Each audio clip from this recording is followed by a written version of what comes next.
students. Good morning. Today we are going to start with the topic who can perform the contract. Third topic of a chapter number 9. Yesterday we have finished up with the two topic of a chapter number 9, that is the tender. First one is tender, offer to perform, requisites of a valid tender, and a contract need not to be performed. Last આપણે લેક્ચર્સની અંદર બે topic chapter number 9ના આપણે complete કરી લીધા છે, requisites of a valid tender અને contract need not to be perform. હવે chapter number 9 જ આપણે કન્ટિન્યુ કરીએ છીએ. હજી chapter number 9 of unit 2 and 3 એની અંદર છે topic who can perform the contract.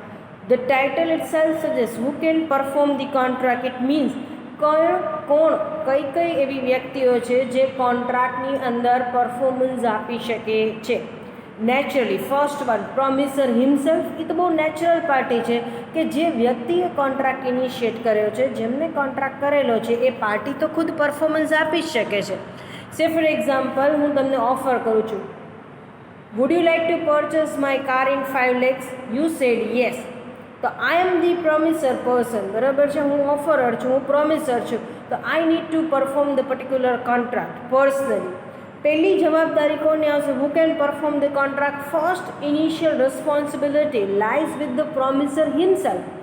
Usual કેસની અંદર પ્રોમિસર ખુદ જ પરફોર્મન્સ આપે છે કોન્ટ્રાક્ટની અંદર. અને બીજી વસ્તુ, if contract involves the exercise of personal skill, then a promisor required to perform the contract. Promisor himself required to perform the contract. No one other than promisor can perform the contract. હવે આની અંદર શું કહે છે કે જો કોઈ contract છે, it is based on the personal skill. It means that in order to perform the contract, a person need to exercise the personal skill. Foundation of the contract is based on the personal skill. Then promisor himself required to perform the contract. No one other than promisor can perform the particular contract. With personal skill, say for example, painting, singing, તો આ બધી વસ્તુઓ શું છે? It's based on personal skills. Clear? So અહીંયા say for example, તમે કોઈને promise કરો છો કે હું તમને પેઇન્ટિંગ બનાવી આપીશ at the end of this particular month, અને for that I will charge 5,000 rupees. You have to pay 50% advance. તો સામેવાળી પાર્ટીએ 50% તમને એડવાન્સ પેમેન્ટ પણ આપી દીધું છે, પણ because of any reason now you are not able to paint because of physical impossibility. કોઈ પણ કારણોસર હવે હાથથી પેઇન્ટિંગ થઈ શકે એમ નથી. can you allot a work to anybody else? તમે બીજા કોઈને અલોકેશન એ કામનું કરી શકશો? તમારી જગ્યાએ તમારા લીગલ રિપ્રેઝેન્ટેટિવ કે તમારો એજન્ટ પેઇન્ટિંગ બનાવીને આપે તો એ ચાલશે ના. સો અહીંયા શું કહે છે કે when a contract involves the exercise of a personal skill, એ વ્યક્તિની માસ્ટરી છે એટલે જ તમે એની સાથે ડીલ કરેલી છે. સો if a foundation of the contract is based on a personal skill, then the promisor himself required to perform the particular contract. Second, agent. In a general cases where a personal consideration is not the foundation, it means that contract is not based on the personal skill. So in that particular case, authorized agent, mind well, I am saying authorized agent. Authorized agent can perform the particular contract. Suppose કોઈ goods sell કરવાનો છે, house cell કરવા માટે તમે broker appoint કરેલા છે, તમારી જગ્યાએ એ કસ્ટમર્સ ગોતે છે, એ જ બધી પ્રોસેસ પૂરી કરે છે, અને એટ ધ એન્ડ એ તમને ખાલી મની હેન્ડ ઓવર કરે છે. ક્લિયર? સો આ બધી વસ્તુ શું છે કે here a personal skill is not the foundation. કોઈ તમારી પર્સનલ ક્વોલિટી કે પર્સનલ સ્કિલ ઉપર પરફોર્મન્સ ઓફ કોન્ટ્રાક્ટ ડિપેન્ડ નથી. સો અહીંયા શું થશે? If a contract doesn't require the personal considerations, agent can perform a particular contract. પણ agent પણ કેવો હોવો જોઈએ? Authorized agent. Clear? Next, legal representative. અહીંયા પણ એવું જ આવશે same. If a personal skill is not mandatory, then in that particular case a legal representative can perform the contract, otherwise contract comes to an end on the death of particular promisee. જો say for example આપણે વાત કરીએ એ રીતના પેઇન્ટિંગનો, એવી જ રીતના singing. તમે orchestra, એક જણું બહુ સરસ ગાય છે એટલે તમે એના ઓર્કેસ્ટ્રાનો એક પ્રોગ્રામ રાખેલો છે, and because of any other reason his throat is not working and due to any of the reason throat infections છે, the person is not able to sing, can he replace the legal representative? એમ કહેશે કે મારા જગ્યાએ મારો સન આવીને ગાઈ દેશે તો ચાલશે? ના. સો અહીંયા યાદ રાખવાનું, લીગલ રિપ્રેઝેન્ટેટિવ ક્યારે કોન્ટ્રાક્ટ પરફોર્મ કરી શકશે? તે કે if it is general in nature. હા, એવી જ રીતના મારે સપ્લાય કોઈ ગુડ્સની કરવાની હોય, કોઈ મેન્યુફેક્ચરિંગ કરવાનું હોય કે કાંઈ બીજી કોઈ વસ્તુ છે કે where the personal skill is not required, બહુ જનરલાઇઝ્ડ કામ છે, કોઈ પણ કરે, કામ કરવું થશે, કોઈ પણ કરે, એક કરે તો પણ એ જ કામ થવાનું છે ને બી કરે તો પણ એ જ કામ થવાનું છે, તો એના લીગલ રિપ્રેઝેન્ટેટિવ કામ આપશે. But if the contract is based on the personal skill, then the contract come to an end on the disability of particular person. પેઇન્ટિંગનો છે, સિંગિંગનો છે, આવા કોઈ કેસીસ છે તો વ્યક્તિ ડિસેબલ થઈ જશે તો contract come to an end. General કોન્ટ્રાક્ટની અંદર next legal representative required to perform the particular contract. Clear? Suppose મેં તમને પૈસા આપ્યા છે, બરાબર છે, તો અહીંયા સપોઝ એ છે એ બીને કોઈ પૈસા આપે છે, હવે on the death of a B A will claim from next legal representative. Clear? Now the third person. Third party consideration હશે, then in that particular case third person required to perform the particular contract. Say a contract, આમાં ત્રણ party, કોન્ટ્રાક્ટેડ party ત્રણ હશે. અત્યાર સુધીના આપણે જેટલા પણ કોન્ટ્રાક્ટ જોયા એમાં કેવી હતી? બે કોન્ટ્રાક્ટેડ પાર્ટી હતી, પ્રોમિસર અને પ્રોમિસી. આમાં ત્રણ હશે, principal party, third party and વચ્ચે હશે ગેરેન્ટર કે શ્યોરિટી હશે. ક્લિયર? તો થર્ડ પાર્ટી કન્સિડરેશન હશે, ટ્રાયપાર્ટ કોન્ટ્રાક્ટ હશે, ત્રણ પાર્ટી કોન્ટ્રાક્ટમાં હશે તો શ્યોરિટી અને guarantor can perform the particular contract. Joint promisor, તો અહીંયા શું થશે કે એક કરતાં વધારે પ્રોમિસર હશે. સપોઝ એ બી અને સી ત્રણ પાર્ટનર છે તો આ જોઈન્ટ પ્રોમિસર છે, તો any one can perform a particular contract. પાર્ટનરશિપનું કામ એ પણ કરી શકશે, બી પણ કરી શકશે અને સી પણ કરી શકશે. Each partner have a equal right. So any of the joint promisor can perform the particular contract. Now devolution of joint rights and the liabilities. અહીંયા રાઇટ્સ અને લાયબિલિટી આમ જોવા જાઓ તો ખાલી ઉલટા થઈ જશે. રાઇટ્સમાં રાઇટની વાત આવશે, લાયબિલિટી આવશે તો એ જ વસ્તુ સેમ રિવર્સ થઈ જશે. ક્લિયર? હવે પહેલાં તો એ સમજી લો ડિવોલ્યુશનનો મતલબ શું થાય? તો કે ડિવોલ્યુટ કરવું, that means passing over from one person to another person. અહીંયા ડિવોલ્યુશનનો મતલબ થાય છે એક વ્યક્તિથી બીજા વ્યક્તિમાં એ પાસ ઓન કરો છો.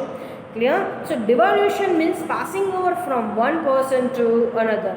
આ વસ્તુ ક્યારે થાય? ક્યારે તમે એકબીજા ઉપર પાસ ઓન કરી શકો? જ્યારે તમે એક કરતાં વધારે જણા છો.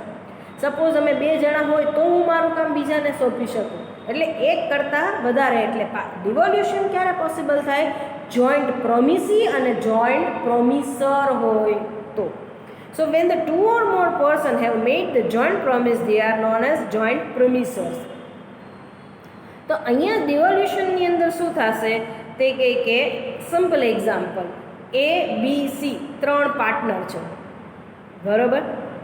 હવે આ એબીસી પાર્ટનરશિપ ફોર્મ છે એને 12,000 થી 3,000 રૂપિયા પાર્ટનરશિપ ચલાવવા માટે લીધા, બરાબર.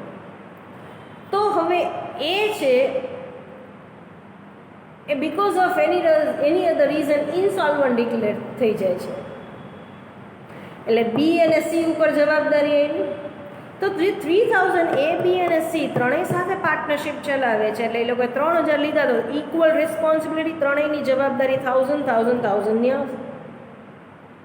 હવે એ અત્યારે ઇન્સોલ્વન્ટ ડિક્લેર થઈ ગયો છે, એ તો પરફોર્મન્સ નહીં આપે, તો બી અને સી થોડાય કંઈ 2000 જ રૂપિયા બહાર આપશે. એને તો બહાર કેટલા પે કરવાના છે? 3000, કારણ કે કોના નામે લીધા છે ને? પાર્ટનરશિપના નામે લીધા છે, કોઈ પાર્ટનરના આધારે પૈસા નથી લીધા. સો બી અને C required to now repay 1500 instead of 1000. તો 500 રૂપિયા ડિવોલ્યુટ થયા. રિસ્પોન્સિબિલિટી લાયબિલિટી શું થઈ? એની લાયબિલિટી ડિવોલ્યુટ થઈ બી અને સી ઉપર. ક્લિયર? સો ડિવોલ્યુશનનો મતલબ શું છે? Passing over from one person to another person. Clear? એવી જ રીતના રાઇટની અંદર શું આવે કે અત્યારે એ નથી માગતો, તો બી ને સી પૈસા માગતા હોય, બહારથી લેવાના હોય, તો અત્યારે બી અને સી પૈસા માગશે. એનો રાઇટ એકચ્યુઅલી બે તો હજાર જ માગી શકે. સપોઝ 3000 રૂપિયા પાર્ટનરશિપમાં નામે કોઈને બહાર ઉધારે આપેલા છે, બીજા કેસની અંદર રાઇટમાં કહું છું, ઉધારે આપેલા છે, તો એ બી અને સી ત્રણેય પૈસા માગવા પડશે. બરોબર છે? આની જગ્યાએ એ નથી માગતો, તો બી ને સી અત્યારે તો પૈસા માગી જ લેશે. બે ખાલી પોતાના રાઇટના નહીં માગે 2000 રૂપિયા, તો માગશે કેટલા? 3000 રૂપિયા. એનો રાઇટ છે એને ડિવોલ્યુટ કરે છે કે મારા ભાગના પણ તમે અત્યારે માગી લો, મારો હક તમને પાસ ઓન કરું છું. ક્લિયર? સો ડિવોલ્યુશનનો મતલબ શું થાય છે? Passing over from one person to another person. Right પણ પાસ ઓન થશે, લાયબિલિટી પણ પાસ ઓન થશે. રાઇટ્સ પાસ ઓન થશે ત્યારે શું થશે કે તમે બીજાના રાઇટ છે એ તમારા રીતના, તમારા શોલ્ડર ઉપર you can exercise that right. બરાબર? અને લાયબિલિટી આવશે તો બીજાની રિસ્પોન્સિબિલિટી છે that you need to take on your shoulders. તમે તમારા ઉપર એનું ભારણ લ્યો છો. ક્લિયર? તે કહે કે ભાઈ અહીંયા આપેલું છે rules regarding the performance of joint promise. તે કહે કે આ કેવી રીતના પરફોર્મ થશે રાઇટ્સ અને લાયબિલિટી? તે કહે કે any one of the joint promisor may be compelled to perform. Suppose મેં પાર્ટનરશિપને પૈસા આપ્યા છે 3000 રૂપિયા. પાર્ટનરશિપની અંદર 3 પાર્ટનર છે, એ બી અને સી. તો ત્રણેય પાસેથી 1000 રૂપિયા નહીં માગું, મેં તો એ લોકોને 3000 રૂપિયા આપ્યા છે, એટલે હું directly I can compel any of the partner to repay the 3000 rupees. તો હું એને કમ્પેલ કરીશ કે મને 3000 રૂપિયા આપે, પછી later on A can claim 1000 rupees from B and 1000 rupees from C. પણ એકી એને પણ હું કમ્પેલ કરી શકીશ. So I can compel any of the party to perform the particular contract. પછી લેટર ઓન જે તે પાર્ટી છે એ બીજા લોકો એના જે જોઈન્ટ પ્રોમિસર્સ છે એની પાસેથી રૂપિયા ક્લેમ કરશે. Right to claim the contributions. અત્યારે સપોઝ એ જ બી ને સી આપતા નથી, એટલે એ રૂપિયા આપી દે છે 3000 રૂપિયા, તો later on A have a right to claim 1000 rupees from B and C respectively. Sharing of the loss arising from the default. Suppose A declared insolvent. Now the B and C need to make a payment of 3000 rupees. તો એ લોકો શું કરશે? 1500 રૂપિયાનું sharing કરશે. તો extra કેટલા બેર કરવા પડ્યા? 500. શું કામ એને? તો કે એ ડિફોલ્ટ થયો એટલા માટે, એ ઇન્સોલ્વન્ટ ડિક્લેર થયો એટલા માટે. ક્લિયર?